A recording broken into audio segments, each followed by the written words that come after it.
امیر جمعیت اہل حدیث شفیق عالم جامی نے گجرات کے احمد آباد میں عائشہ بانو اور اورنگ آباد کی آسیہ کی خودکشی کے معاملے پر اپنے گہرے دکھ کا اظہار کرتے ہوئے کہا کہ وجہ کچھ بھی ہو لیکن یہ واقعات مسلمانوں کے لیے لمحہ فکر ہے۔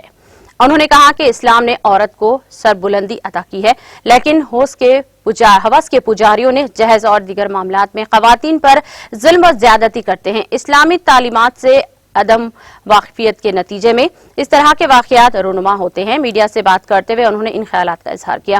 انہوں نے کہا کہ اس طرح کے واقعات اسلام کی رسوائی کا سبب بن رہے ہیں۔ انہوں نے دونوں خاندانوں کے سرپرستوں سے اظہار تعزیت بھی کی ہے۔ میں سارے لوگوں کو اور خصوصاً نوجوانوں کو یہ پیغام دینا چاہتا ہوں، دنیا کے اندر مصائب آئیں، مشکلات آئیں، تکالیف آئیں، ایسی صورت میں آپ صبر سے کام لیں اور اللہ کی ذات پر توکل کریں، اللہ کی ذات سے مدد طلب کریں۔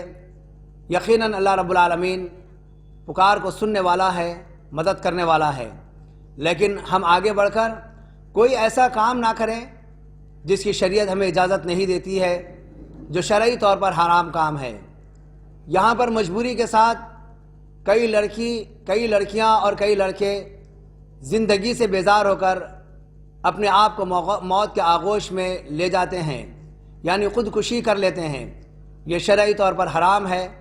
اللہ کے نبی صلی اللہ علیہ وسلم نے فرمایا، جو شخص دنیا میں جس چیز سے اپنے آپ کو ہلاک کر لے گا، کل قیامت والے دن اللہ رب العالمین اس کو اسی کے ذریعے سے جہنم میں عذاب دے گا۔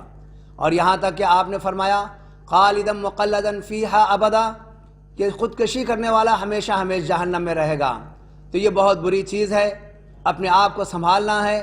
میں سارے لوگوں کے لیے جو مصائب میں ہے، مشکلات میں ہے، پریشانیوں میں ہے، ان کو یہی پیغام دینا چاہتا ہوں کہ کوئی ایسا قدم نہ اٹھائیں جس سے آپ کی رسوائی ہو، آپ کے گھر والوں کی رسوائی ہو، اسلام کی رسوائی ہو۔ یہ کام بڑی تکلیف کے ساتھ ان دونوں لڑکیوں نے کیا ہے۔